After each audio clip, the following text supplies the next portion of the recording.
Welcome to another episode of Preferred Walk-On, PFF's college football show. Another in-person one, Dalton. Our second time doing this. We're in lovely Indianapolis right now at the NFL Combine in our Airbnb. Right now, I got the St. Louis Cardinals table, St. Louis Cardinals chairs that we're sitting on right now, dude.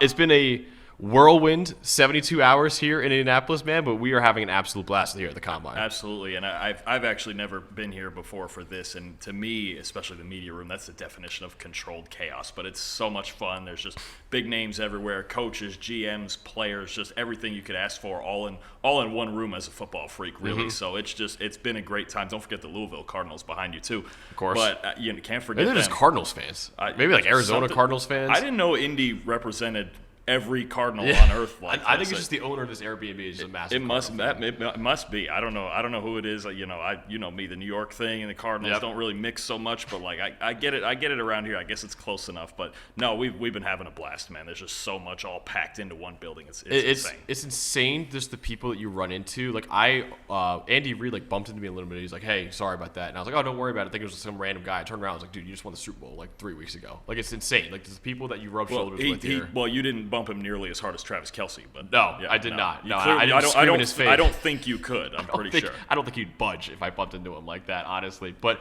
man, we saw a lot over the. So we still obviously are not even halfway through the combine right now, so there's still a lot to see. But we saw some head coaches, some GMs at the podiums for the first time. And one of the things that you wanted to talk about first was a lot of the new head coaches, a lot of the new GMs that we saw at the podiums, and a couple guys to you really stood out. Yeah, a lot of the messaging from teams that have had regime changes really kind of stuck out to me. I love Dave Canales' presser. I think his positivity and his vision, it just lights up a room, man. And I think he's the exact right guy for Bryce Young. I was already feeling that before with the way he ran his offense with Baker Mayfield, heavy RPO, kind of modern ball control, but clearly a vision. And he made a big point about, I thought, keeping Ejiro Evero on as his DC. Yes. He kind of told the Panthers brass, he's like, I will fix the offense personally. And taking ownership of it, understanding there's a process, his attention to detail, I thought was amazing. And his positivity comes from Seattle originally. It very much reminded me of Pete Carroll. Well, a little bit. And I did. It was after a while I got this Pete Carroll vibe where I'm like, you know what? I think Bryce Young kind of needs that.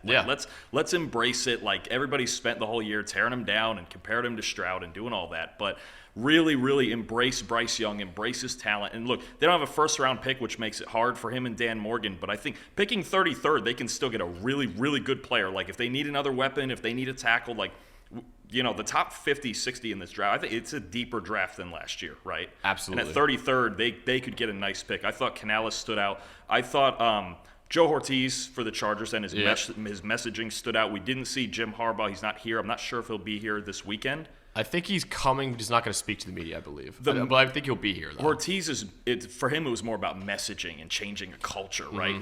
It's hearing the words. I'm like, these are words I've heard from Jim Harbaugh before. Everywhere he's been, San Francisco, Stanford, probably back in his San Diego days. The same things about building the culture and one day at a time and all of that stuff. So I thought the Chargers right now, the message was really just getting everybody aligned. And I think Ortiz, it was really good for him to mention. It's very early in the process for them, right? The season didn't end for a lot of these teams too long ago. And, everybody, we do the mocks and all that stuff, and everybody is like, take this guy, take that guy. And they're just, they're in a spot. Look, 5th overall pick in the draft. You need a lot of things. Yep. So they're going to look at just about everything except quarterbacks, obviously, with Herbert. But I think for them, it's more about changing the culture and the messaging. And the third big one for me, I thought, was the Falcons. Raheem Morris being the new head coach. Terry Fontenot's a holdover. But I think really the emphasis, everybody's asking them about quarterbacks right now, right? And especially with the news we heard about Ryan Poles wanting to get a Fields decision done as soon as possible. I think Atlanta's squarely in that mix. And Raheem Morris, maybe the line of the week so far has been, somebody asked him about better quarterback play, and he was like, well, if we had better quarterback play, I probably wouldn't be here right now. So it's shots fired Desmond Ridder, very honestly. Clearly a point of emphasis to add talent, whether it is Fields or a draftee. I'm curious to see if they're aggressive enough to trade up into the top 3. I think Atlanta after Chicago makes their decision, Atlanta could be the next most interesting team. But clearly, from both of those guys, that's a point of emphasis. That was the big thing I took away too. Excuse me, Raheem Morris was brutally honest in his presser. You get a lot of coach speak from the GMs and the head coaches, even the players. We got a lot of coach speak today too. But dude, Raheem Morris, when he had that quote, it was like, whoa, okay. Like he clearly is like, no, we are upgrading at quarterback. We are not going into 2024 with what we had in 2023. So, yeah, you mentioned Justin Fields would be an option for them. Maybe a guy like Kirk Cousins, if the Vikings do let him walk, trade for another. Like Russell Wilson should be available.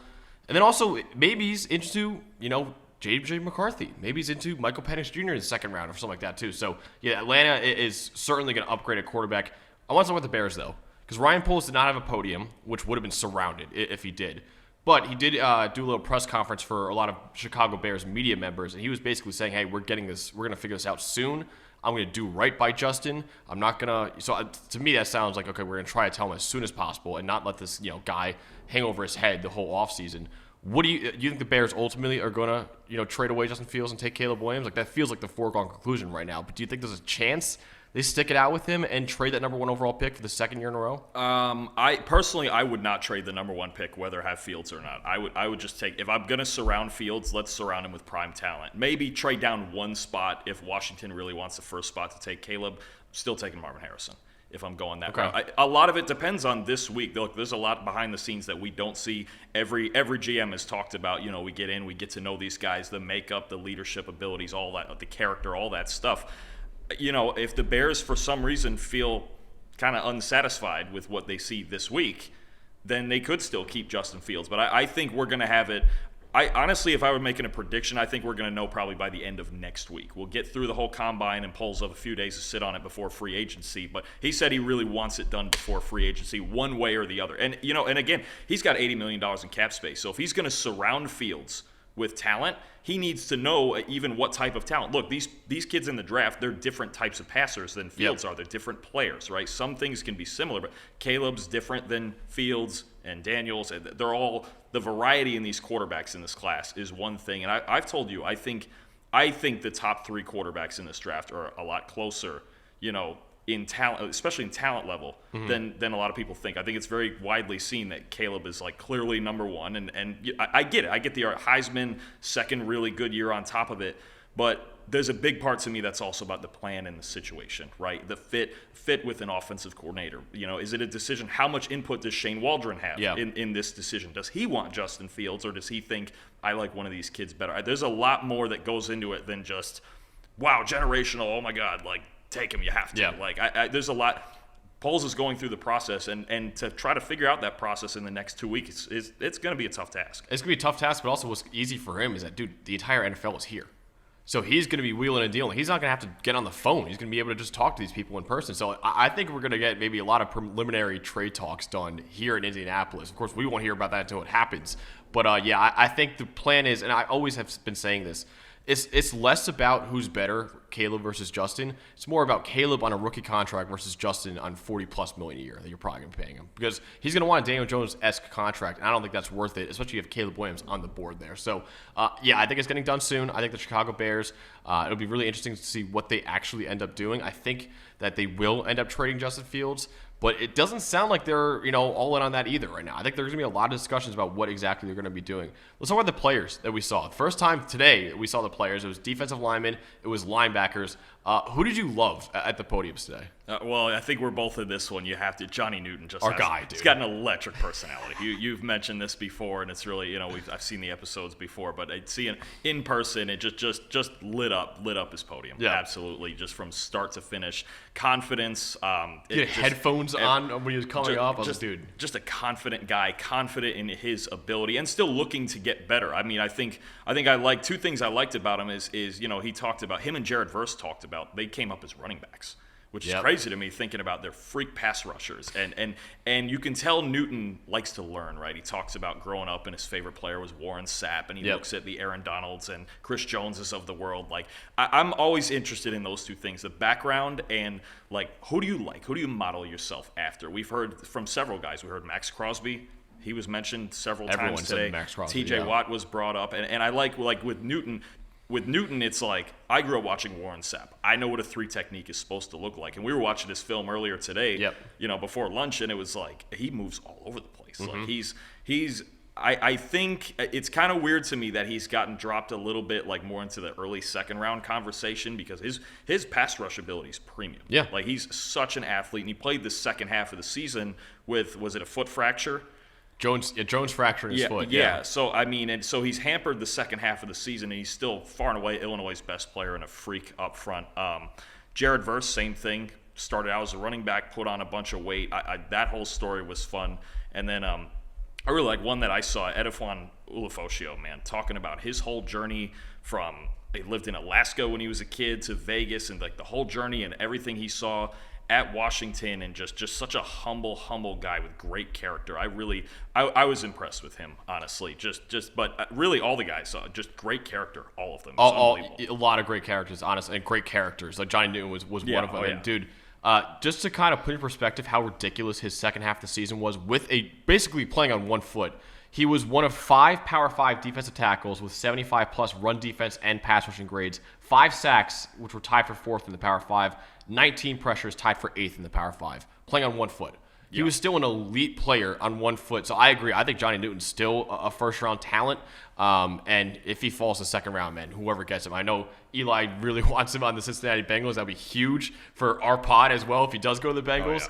Did you see that he locked eyes with us beforehand and said, F yeah? Oh, yeah. Fuck yeah. All you guys are tight, man. I know it. He's like, hey, I'm all in on him. And just so confident, just like brings one of those he commanded guys, that podium. Commanded the podium in his own way, and just I can only imagine what he would bring to a locker room. Like every defense needs like those 1 or 2 guys that are like just the swagger guys, right? Like I think about like to me like Sauce Gardner is like one of those guys, or like I'm trying to think of another one, like even Ray Lewis, right? Used to be like he's the ultimate swagger guy. I'm just trying to get him. Jalen Ramsey, Jalen Ramsey's a swagger guy. Like Johnny Newton's a swagger guy. Even from the interior, like that's just the type of guy I think you want in your locker. It's just energy. Like it's just a team that needs energy, a team that needs that jolt. Even if Carolina took him at like 33 and we just need an energy guy. I mean, him and Derek Brown on the same.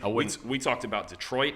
Like he would fit right in there with all the characters they have in there. Him and Aiden Hutchinson next to each other, that would fit perfectly. McNeil, with McNeil filling the egg, absolutely, Dude. So I just think I think he still needs to be in the first round conversation. Absolutely. So unfortunately, with that Jones fracture, he's not going to be working out. He did say though he will be working out at the pro day, and he basically was like, "I'm going to light up my pro day." So I'm excited for that.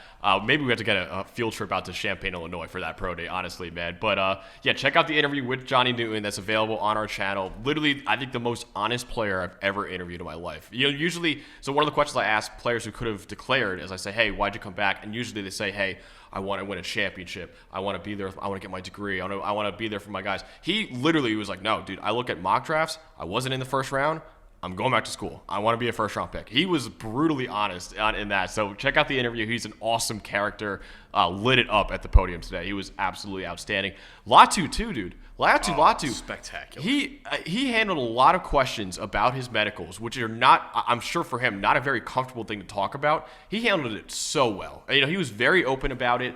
Another thing I love, he wants to be a firefighter when he's done playing football, which I think is awesome. That's great. And it's just he's like so just everything was so well thought out, right? Yes. And I think the most amazing thing first for me was even major, like he had the neck fusion that like I think about like Peyton Manning and other athletes, David Wright, Jalen Phillips. I think about guys like who've had that neck fusion and contact sport. It's hard to come back from, but he never had a doubt. No, ever, just never a doubt in his mind. He was like, "I'm going to the NFL." Still, this is not a question. It might take a longer road to get there, a weird road to get there. He mentioned Jalen Phillips specifically as a guy who he's like, "Look, we've seen this happen before. Like Jalen went through the same thing, medically retired, and then didn't transferred and all that. First round pick, like really the same road. Jalen Phillips, a great player now, great player. So that sort of the role model thing, the positivity just radiates off of him. Absolutely, he looks so grateful to be where he is, and he clearly is not going to let this opportunity slip now. Like he that game almost got taken away from him, and now he's where he is now because of it. He is as high a character guy as there is in that building right now. Agreed. And he's still, and I love too that he spent a good portion of his time talking about studying pass rush moves, studying pass rushers, Max Crosby, TJ Watt, just constantly mentally as locked in as he is physically, right? And just that just drive to study the game. Because a lot of the talk has been, well, Latu's not quite the athlete that maybe a Verse or a Turner. He doesn't have the length either. Yeah. Right, the length. But he battled. He goes, I'll just find another way, right? It's like kind of defines him at this point. Just, I will find a way to be out there and to be a star. You can almost and I mean this in the best way possible, when you watch his tape, you can almost tell that he got medically retired, because it's like, there's some guys who just try to out-athlete other people, and it's like, okay, like how much are you actually working at your craft? His craft is honed, man. It is well developed right now. So, he very clearly is where he is because of how hard he worked to get here, and I'm really happy that he's here now. I think he's still edge one, honestly. He very well could be. I mean, he just dominated for really 2 years. He was the best player. He might have been the best player in college. We had him number 2 on our list. He would have been a top 20 pick last year. Yeah. And then he just had the best year of any Power 5 player ever. Yeah. I mean, 96.3, right? You dig in on how dominant he was, and the whole UCLA defense. I don't think we can forget. The Murphy twins are really good too. Gabriel Murphy is in this draft. I mean, they had some freaks on that defense, man. And and obviously even now Deonton Lynn is at USC and all that. Latu though was the engine. Like he just unblockable. Like just I don't his skills as a pass rusher he's probably the best one. He really is. I can't remember another guy with a toolbox as developed as him coming out. And it's every week. He brings it every single week. Whereas like we have seen times even with Jared Verse where it's like some games, the Louisville game, the Florida game, best player on the field by far. Yeah. And there's other games where it's a little quieter. Dallas Turner, I think, kind of the same thing. Like up and down a bit. There is no down with Latu. It's always up all the time, and I think that is a part of it. Like you mentioned, he's so grateful to just be in this spot and to have earned this spot. Yeah, not just to be here. He earned it. Yeah. I mean, that's earning it as it gets. Switching schools, medically retired, back up, wasn't sure about, But to be honest with you, the rest of us may not have been sure he was coming back. But again, I think what sticks in my mind is it was never, ever a doubt. No, he never even doubted. Never. He was like, I think people asked him, they were like, was there a doubt? Was there a low point? He goes, no low point. Just we're going to the NFL. This is the mission. Like this is what we're going to do. And if not, but then to have an alternative answer, like you said, well, if not, I'm going to be a fire chief. Yeah. Wow. Like he just very respectable. Every scenario thought he's better out. at life than all of us, honestly. Absolutely. Dude, he's killing it. He obviously will be killing it in the NFL too. But yeah, man, I loved Latu. His podium. I mean, other than Johnny Newton, who was just absolute electricity. Latu I came away, I was like, dude, that guy's awesome. I'm rooting for that guy so hard right now. So obviously, Combine is more than just podiums, more than guys just talking about that. So what do you think? Who do you think are some of the guys this week when we get to the workout portion that one can explode and have a great combine and move up boards, and two, who really needs a really good combine this week too? I think Latu needs a solid combine still, like a solid one. He's not going to have the A+ combine, but he does need to have a solid one. I'm very interested in. We were watching tape of him earlier too. I'm very interested in Darius Robinson. Yep. There's been since the Senior Bowl just a rocket ascent up the boards right now. Possibly some teams talking about him in the top 20. We were watching his power, like his sheer strength is maybe unmatched in the entire class. I think Jared Verse is the only other guy maybe as strong as him. I mean, this is a 300-pound like cinder block. Yeah. When he gets even just the one hand on you, I mean, manhandling offensive linemen. But I'm curious to see how explosive he is. The cone drills with him especially. I think there's a little bit of like there's not a ton of fast twitch in his game. Yep. And if he comes out here and shows you some of that fast twitch, exploding through the cone drills, through the 40, all of that stuff. Darius Robinson could be a real riser if he can just add that, because the power and the strength it's unbelievable. Yeah. He is just like throwing dudes around. It's crazy. But if he can match it with, and he needs like a speed rush added to his game. If he can show something like that, and I'm curious as to kind of where he weighs too, because he's listed, I believe, at 295, and he might be near 300. We'll see. I might even take a few off of him to get just a little more of that speed. But if he can show some explosion here, he could absolutely sneak his way into the top 20, because there's a ceiling there that's really, really nice. Yeah, we were watching him. We were watching his tape earlier, man, and it is stupid. He was Georgia. He was killing Georgia tackles out there, too. And Georgia's got NFL offensive linemen all over the place there. But, yeah, you can check out, actually, we have the PFF draft guide available now by the great Trevor Sycamore, and he basically wrote the same thing for Darius Robinson in his profiles. Again, the explosiveness is the question mark. So if he has a great combine, yeah, he can move up in a wide-open edge class. I mean, nobody has a consensus edge one right now. That is definitely one guy. I think a couple other guys, I think Latu's medicals are also huge, more than the workout itself. I think Penix's medicals obviously are big. And I also think a guy like Kool-Aid McKinstry, dude. guy, he's slipping out of first-round talks too. I love Cooley. I still think you can make an argument for CB1 for him.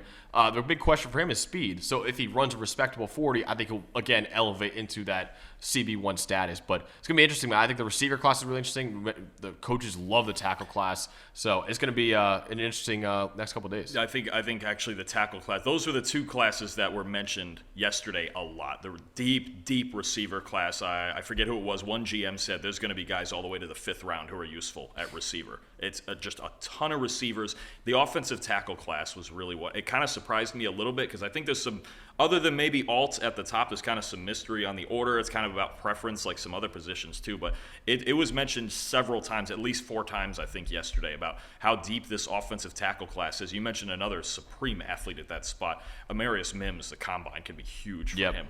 It feels like every year we do see one offensive tackle who explodes at the combine. I can think all the way back to Teron Armstead. Now, he came out of a smaller school, but there is always a combine offensive lineman that you're just like, wow, like that dude fits in here, right? And you've been talking about Amarius Mims. I'd be curious, obviously, to see how all of them test. Fuaga's a good athlete for his size, too. Olu's a great athlete, Olu's a great athlete. Yeah. Like this, coaches and GMs right now, they're raving about this offensive tackle class. Yeah. I think there's some teams probably looking at that class, maybe that we haven't been thinking. Even Terry Fontenot yesterday said, our offensive line is probably our greatest strength, but I'm not going to not look at that group. If there's a way I can still improve my offensive line, I would argue the second most important spot on the field behind quarterback, he goes, I will look at it. That tells me a lot, because the Falcons have a top 5 offensive line, honestly. And if he's looking at offensive linemen in this draft, everybody is, no question. Another guy I want to shout out, not just because I'm a Penn State fan, but I also think he could have maybe the best combine of anyone, is Chop Robinson. He could have, and he's kind of slipping on some boards right now for something, especially our board. I know Trevor actually lowered him to the 2nd round. I think he could re-enter first-round conference. He said at his podium, he said he wants to run a 4.4, jump at least 11 feet in the broad, which he's done before apparently, and he wants 38 to 40 inches in the vertical. He's an edge defender, by the way. So I think Chop Robinson could have a huge combine, and I honestly think he could re-enter day 1 conversations, honestly. Every year there are ceiling picks, right? I think we just mentioned Darius Robinson is one of those ceiling kind of picks. If you believe in it, some teams believe in ceiling. They're drafting for potential. They're drafting for 2-3 years down the road. Chop could be that guy, because just smaller sample size, because they had a lot of rotation on the D-line at Penn State, and he battled some injuries this year too. So the counting stats aren't that friendly to him. The athlete, the explosiveness, and just the sheer pass rush ability, if a team did get him in the 2nd round, maybe the steal of the draft. Honestly, he's the athlete you can take a chance on like that. Before we go, out of the quarterbacks that are going to be throwing, which is like J.J. McCarthy, Spencer Rattler, I think Penix is throwing as well. Who are you looking forward to seeing? Who do you think could really emerge in this wide open QB4 debate we have right now? I think this, within the last few weeks, a lot of people disagree with me on this, but I really like Penix, man. I really do. I know you do. Obviously, got a cannon. I don't think it doesn't show up here, but I don't think he gets enough credit for the way he sees defenses, honestly. Like full field reads, down the field, reading flat guys, reading safeties, just reading the entire defense, right? And look, Ryan Grubb's play calling was fantastic at Washington, but there's a lot of NFL style concepts that he really had to like conceptualize and process and do a lot. I think Penix on the boards, like behind the scenes on the whiteboards, could be really, really underrated, and I still lean on him as my QB4 in this draft, to be honest with you, and I'm really excited to see what he puts out there. Dude, I think JJ is going to wow people in the throwing portion as well. So I think it's going to be a really, really fun quarterback session. I know Caleb's not working out. I know Jaden's not working out. I know Drake's not working out. A lot of top guys are not working out. Marvin Harrison Jr. is not working out either. But we are going to see some under-the-radar guys really, I think, emerge in this combine. So it'll be a lot of fun. But that's what we got. We have a mock draft, I think, next week. We decided on that. Post-combine mock, dude. Oh, it's going to be hot. I can't wait for that. But we got that next week, so make sure you subscribe to the channel. Subscribe to all the audio channels as well. Google, Apple, Spotify, whatever. But yeah, man, from the NFL Combine, we are having an absolute blast right now. It's going to be a hell of a week that we got coming up. So for producer Eli, producer Quinn, Dalton Wasserman, I'm Max Shadwick. We'll see you guys next time.